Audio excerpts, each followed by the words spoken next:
Ok, ok, Calistrato. Hoje, 9/8/2026, 9/8 é dia de aniversário do meu filho mais velho, cara. Uma história longa. Eu saído do seminário católico, não prestei para ser padre. Passei 7, 8 anos ali internado, certo? Fiz seminário maior e comecei seminário maior. Fiz seminário menor e comecei seminário maior. Fiz o curso de filosofia para preparatório para a teologia, certo? Fiz votos religiosos por 2 anos consecutivos, votos temporários, para depois fazer os votos permanentes. Mas o fato foi que eu engrenei na estrutura do Vaticano, certo? Não tem para onde contar isso aí, não. O fato é esse. Fui religioso salesiano. Convivia em comunidade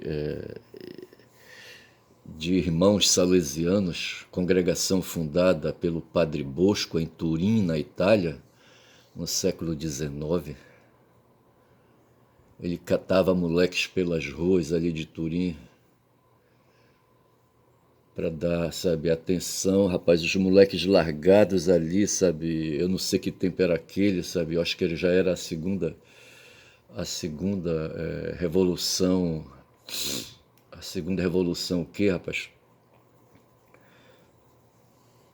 É capitalista, não é capitalista? Eu só sei que as fábricas, sabe, abriam aí, sabe, sabe, de modo assim, sabe, aí, sabe, abriam de modo fácil, né? A palavra fácil que eu quero, sabe? Abriu a toda, sabe? Com toda a energia, a todo vapor. Vapor, máquina superada no tempo.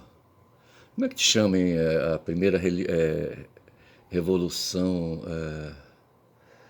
revolução industrial? Acho que industrial, não sei. Eu só sei, rapaz, que Turim, rapaz, tinha moleques perambulando pelas ruas, sabe? E aquilo despertou a atenção de um padre, rapaz, sabe? O padre João Bosco. E ele, sabe, a mãe dele, ele comentava, sabe, falava para a mãe dele. Eu acho que ele era padre paroquiano, sabe? E comentava com a mãe dele, Dona Margarida, sabe? E falava, sabe, assim, que ele estava preocupado com aquilo ali. E que aqueles garotos iriam enveredar, sabe, na marginalidade, sabe, no mundo da violência, sabe? E ele começou a levar alguns para casa e a mãe dele ficava olhando assim, sabe? Ele dava comida, rapaz, sabe? Deixava o moleque ficar por ali, sabe? Mostrava livro, sabe? Tentava distrair o moleque, sabe? E depois eu acho que ele foi aumentando a companhia dele, sabe? O círculo de amizade dele, sabe? Atraindo outras pessoas para dar atenção a esses moleques. E o número de moleques foi aumentando, sabe? Ele recorreu a um galpão que lá na Itália chamavam de pardieiro, sabe? E ele levava esses moleques para lá, rapaz, sabe? Adquiria cadeiras, colocava ali, sabe? Para os moleques não ficarem recebendo educação feito jacaré, sabe? Sentado no chão, deitado no chão. Aqui no Pará tem a educação jacaré, tá certo? As salas de aula. Eu acho que no Nordeste também, sabe? Aí onde as salas de aulas são precárias, sabe? E não tem cadeira, não tem instalações para os alunos adequadas. Veja que são escolas de governo, certo? E eu fui atraído também, fui um desses moleques, não de Turim, mas de Belém do Pará, sabe, levado para dentro de um pardieiro, dentro de uma instituição, pardieiro entre aspas, dentro de uma instituição religiosa de Dom Bosco e de Padre Bosco, certo? E ali cheguei lá com o quinto ano primário, certo? Na época, para depois, na verdade, o quinto ano já é a primeira série do ginásio na época, certo?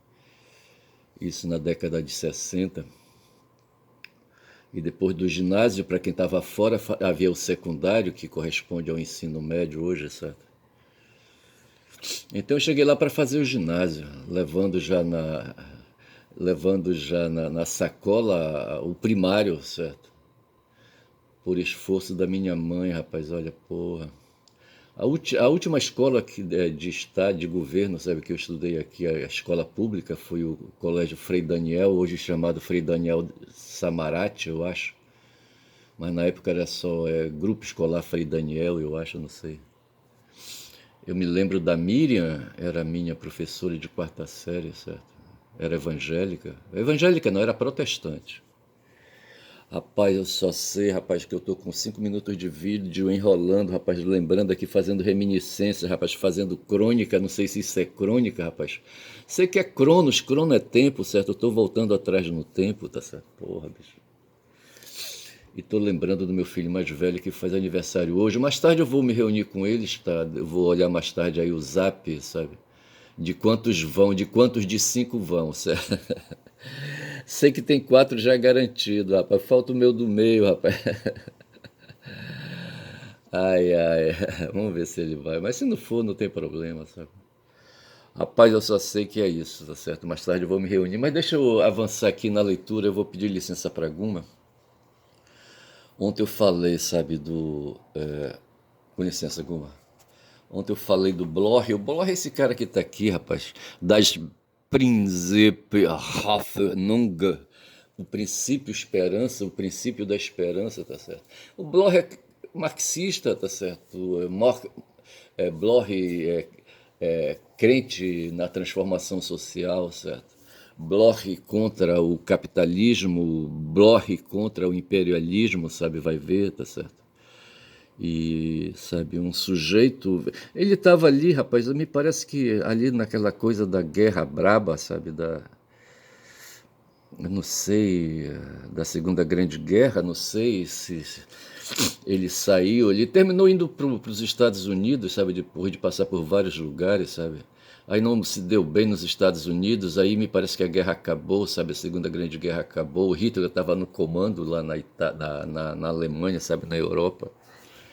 E ele voltou, sabe, para a Europa e foi se instalar na Alemanha socialista, certo, democrática. E depois ele mudou de lado, certo, veio para o lado da Alemanha federal, tá certo, e ficou por ali, tá certo. Eu não sei depois para onde mais ele foi. O cara viveu 92 anos, tá certo. Mas ele acreditava, rapaz, que essa coisa, sabe, essa gastura que a gente tem, sabe, de aí vendo as coisas acontecerem, sabe, e vendo aí, sabe, o mundo, sabe, marchando, sabe, e sabe, um mundo é de desigualdade social, um mundo, sabe, que prestigia, sabe, a riqueza, a acumulação de riqueza, por uns poucos, digamos assim, tá certo? Por uns poucos. Porque o proletário, sabe, na terminologia de Marx, sabe, o que ele tem só é a família, rapaz, só filhos, que nem eu. 5 filhos. Meu pai teve 7, tá certo? Pô, bicho, o que o cara tem, rapaz, só proletário. O que o proletário tem é só filho, sabe? A prole, tá certo? E ele se ocupa, sabe, em alimentar a prole, sabe? Se sobrar, ele se alimenta também, tá certo? Foi isso que meu pai fez junto com a minha mãe, certo? Rapaz, eu só sei que. Então, veja, o Bloch, ele lutava, sabe, na mudança, na transformação, ele chamava essa mudança, transformação de utopia, certo? De esperança, de tudo mudar, o ainda não ser, tá certo? Era assim que ele chamava. Aquele pessoal na Alemanha tinha esse negócio, porra, de usar essas coisas assim, o ainda não sei o quê, o ainda não sei o quê. E ele falava o ainda não ser, sabe, do comunismo, o ainda não ser de uma sociedade, sabe, igualitária, tá certo? Sem diferenças sociais. Eu acho meio difícil, rapaz, sabe? Outro dia eu falava pro cara, rapaz, eu acho que eu falava com um dos meus filhos ou com a minha filha, eu não sei, que é psicóloga, sabe? essa coisa, sabe, de o ser humano, com o tempo, sabe, ele desenvolveu, sabe, a mente, né? E a inteligência aguçou, os instintos viraram inteligência, tá certo? Capacidade de aprofundar abstrações, sabe? E a partir daí, sabe, pensar, tá certo?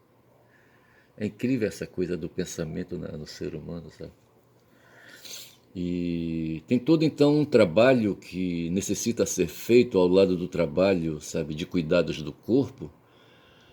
Precisa também de trabalho de cuidados da mente, da saúde mental, sabe? E eu penso que o ser humano ele se perde aí, rapaz, sabe?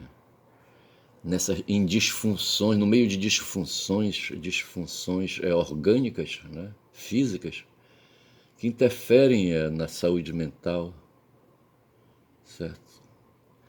Para uns aí o corpo às vezes é meramente uma casca, certo? O conteúdo foi embora, rapaz, olha, chinou. E é tão sutil isso, rapaz, é tão leve, sabe? Sair, passar de um estado para o outro, sabe? Sair da saúde mental, sabe? Para a disfunção física, sabe? Para, como é que a gente diz? Você tem a saúde, né? E tem a doença física, sabe? Não sei se chega a ser a doença mental, sabe? Mas o fato é que o corpo passa então, sabe, assume, como é que o pessoal fala? O corpo ele assume a direção, tá certo? O corpo assume a direção, rapaz, e a gente fica na base dos instintos de novo, sabe, feito bicho, sabe? Fica distraído, sabe? Começa a perambular por aí. As ruas hoje das grandes cidades no mundo, sabe, estão cheias de pessoas, de habitantes aí de. Hoje o pessoal não gosta de falar de moradores de rua, certo? Porque o morador de rua, a expressão dá a impressão que é uma coisa, sabe, de opção e não é, tá certo? Não é uma coisa de liberdade, uma coisa de escolha, tá certo? Não é. Os que vão para a rua e adquirem, como é que eles chamam? Pessoa em situação de rua, certo? Os que assumem essa questão de situação de rua é porque esvaziam, sabe? Esvaziam a mente, sabe? Esvaziam o pensamento, sabe? E saem do mundo da razão, do mundo dos valores, sabe? Do mundo da resistência, do mundo que pensa, que sofre a dor de querer mudar, que sofre a dor do mundo, sabe? Mas marcha na direção da esperança, da utopia. Eu estou tentando fazer aí, sabe, um pensamento em torno do que o Bloch. Não conheço o Bloch, não li das Prinzip Hoffnung, tá certo? Deve ter em PDF por aí, quem sabe eu faço a leitura. Tá certo? Então, tudo bem, tá certo. Mas eu sei que Bloch era um partidário, sabe, do pensamento de Karl Marx, certo? Que pensou aí uma alternativa, que pensou a transformação social, certo? Ele era um cara que sofria a condição de não ser tratado como nacional de um país, tá certo? Ele não tinha pátria, de certa forma, tá certo? Ele nasceu na Alemanha, mas o pessoal dizia que ele era judeu, tá certo? Ora, porra.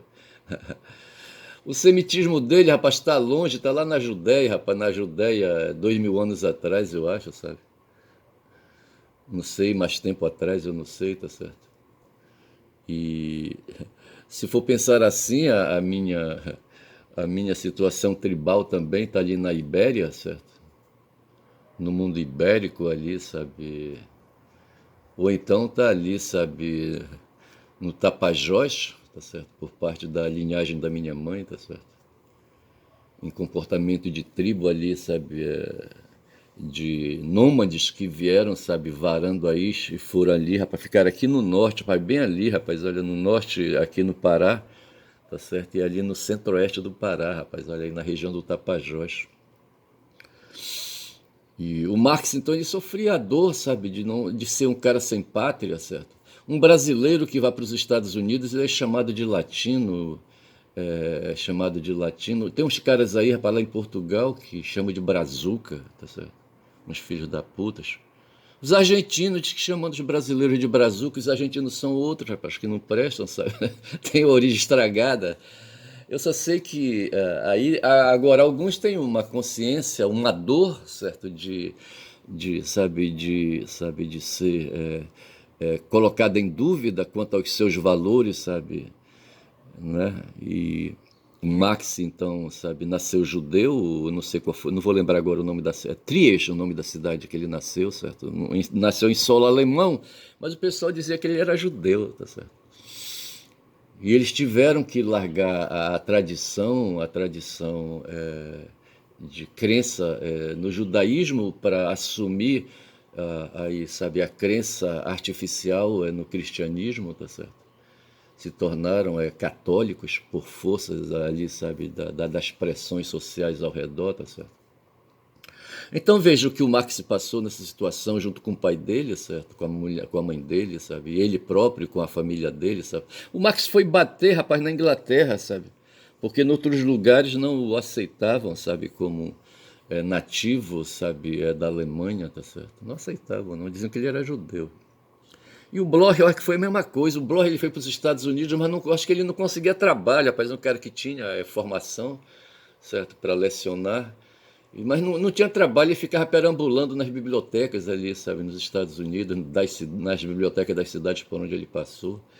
Quem segurava o tranco, sabe, o tranco da alimentação era a mulher dele, sabe.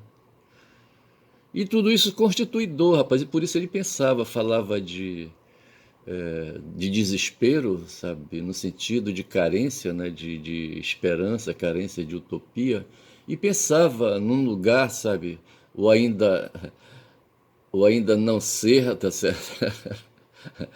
Um lugar ainda não ser, um lugar que ainda não é, rapaz, olha, ver se pode, pô, né? Que ele chamava de utopia. Teve um cara, um filósofo aí, que eu não vou lembrar o nome agora, que falou de utopia, uma ilha, tá certo? E então essa ideia de um lugar aí perdido em algum lugar, tá certo? Ocupava a cabeça de outras pessoas. Estou com 17 minutos de vídeo. Eu vou aqui pegar, sabe, o meu texto é sobre o Marx, sabe, o Capital. Vou fazer um pouco de leitura aqui, tá certo? E em seguida eu vou analisar só para não perder, rapaz, lembrar que hoje é Dia dos Pais, sabe, essa data, não sei, Dia dos Pais, sabe, Dia dos Pais é uma efeméride, uma data que lembra a importância que tem o pai na família, sabe, o pai provedor, tá certo? O pai que segura o tranco aí para manter a família como um aparelho ideológico, tá certo? E é assim, tá certo? Para sustentar a sociedade que a gente vive, a sociedade capitalista, tá certo? O Marx, bem aqui no começo, eu estou na página 100, eu vou começar agora o segundo. Não é item, não queria falar a palavra item, mas eu estou lendo a primeira seção do Capital, o primeiro capítulo, e o item 2, mas não queria falar item 2, mas veja que bem aqui no começo, deixa eu ver se eu consigo voltar como é que o Marx começa, sabe, introduzindo tá aqui, quando ele vai começar a falar da mercadoria, certo? Os dois fatores da mercadoria, valor de uso e valor, propriamente dito, certo? A substância do valor, a grandeza do valor, tá certo? Eu teria invertido, eu diria assim, os dois fatores da mercadoria, dois pontos. Valor, substância do valor, grandeza do valor e valor de uso, tá certo? Ele diz assim, ele começa falando assim, a riqueza das sociedades onde reina o modo de produção capitalista. Então veja, aqui no Brasil, certo, nós somos naturais, sabe, de uma sociedade em que reina o modo de produção capitalista, certo? Essa é a questão. Tá certo? Submetido hoje a avanços imperialistas dos Estados Unidos, tá certo? Mas somos o que funciona entre nós aqui é o modo de produção capitalista no sentido de acumulação de riqueza. Antes havia o modo de produção capitalista, se opõe o modo de produção não capitalista, tá certo? E o capitalismo ele se baseia no esforço individual de cada um, tá certo? Para produzir riqueza para si, tá certo? Desperta-se em cada um indivíduo a ganância, certo? A avareza, certo? A cobiça, tá certo? E com base nesses sentimentos se vai avançando e se constitui a produção, o modo de produção da vida, né? O modo de viver, tá certo? E se chama de capitalista, de capital, sabe? Esse modo de acumular riqueza, tá certo? Na verdade é isso. E essa riqueza, ela se baseia na mercadoria, na compra e venda, no comércio, certo? No tráfico de produtos, tá certo? Essa é a questão. Então veja que nós vivemos um modo de produção capitalista que hoje para nós é liberal, tá certo? Ou neoliberal, como se quer. Aí nesse ponto eu vou lá pro X depois, sabe? Que eu fiz um curso agora de manhã e abordei essa questão, sabe? Identificando, sabe? Não querendo esquecer que o modo de produção que a gente vive é o modo de produção capitalista.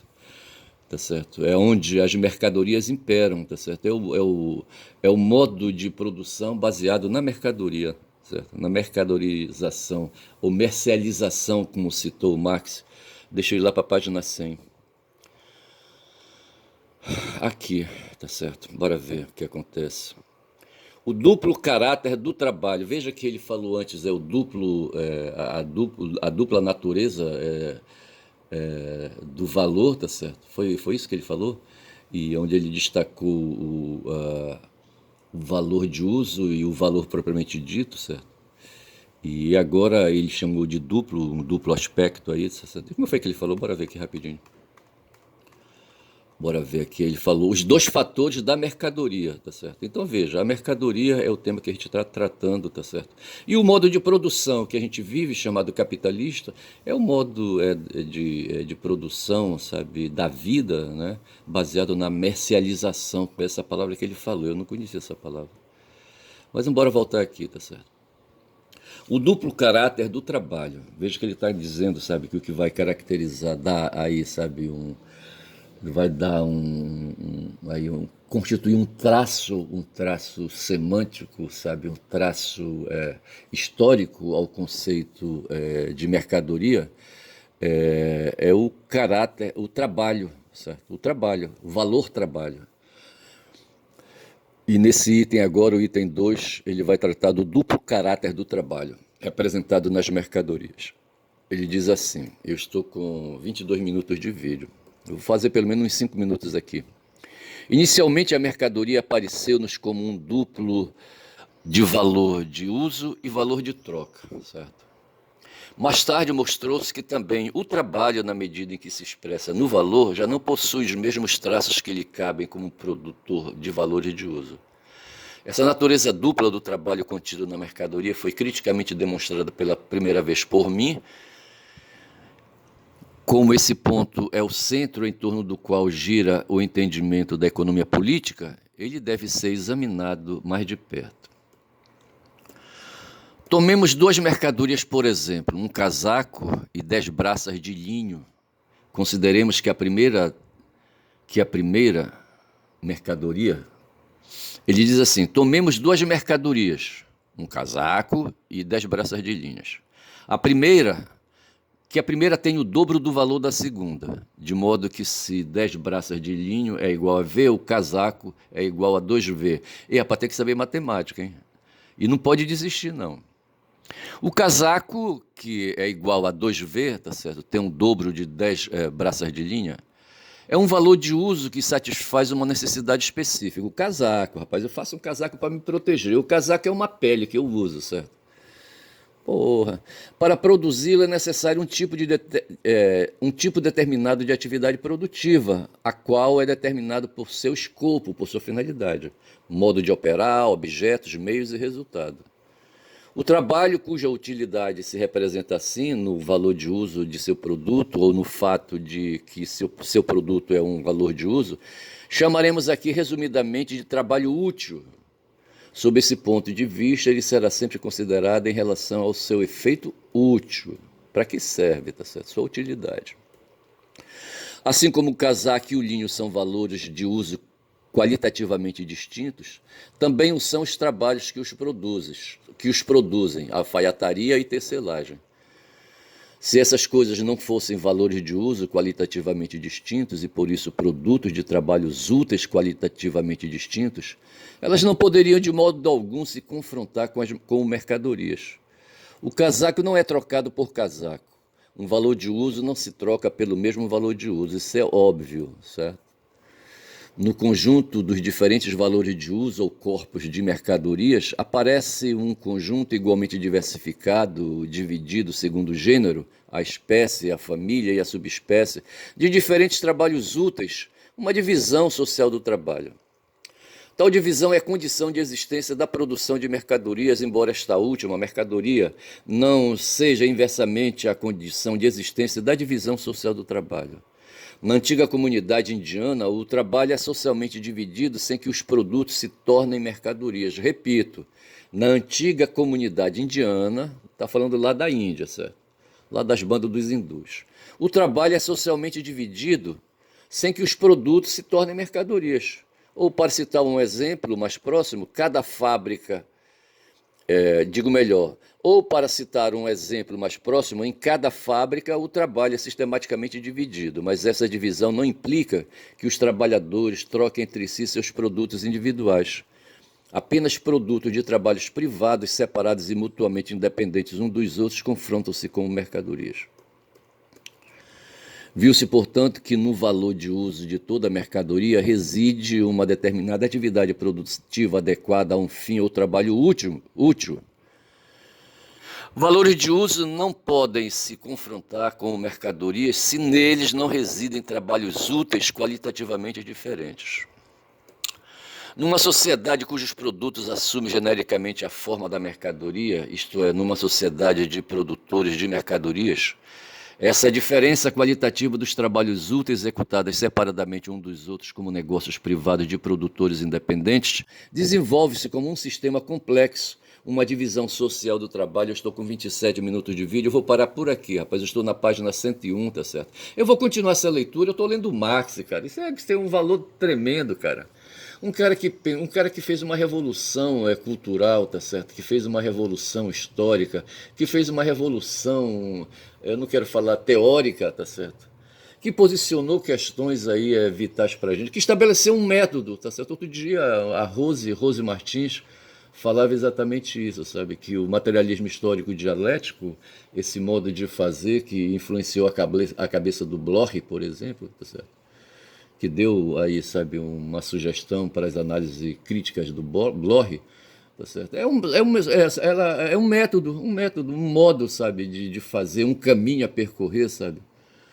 E veja que eu estou lendo o cara, rapaz, o livro dele, tá certo? Embora numa versão em português. Fico por aqui, eu digo que meu nome é Ernesto, eu vou já fazer um outro vídeo em seguida, certo? Para justamente dar atenção a um pensamento que eu quero desenvolver, rapaz. Olha, eu vou dizendo que meu nome é Ernesto, rapaz. Ernest. E Ernesto, rapaz, que não é Guevara, rapaz, nem é Ernest Hemingway, tá certo? Nem sou também Virgílio Ernesto, meu avô, tá certo? Sou um personagem criado aí, tá certo? Para dinamizar aí, sabe? Uma muleta, rapaz, diz. Quem fala muito, rapaz, dá bom dia a cavalo, isso sim, rapaz, bom dia.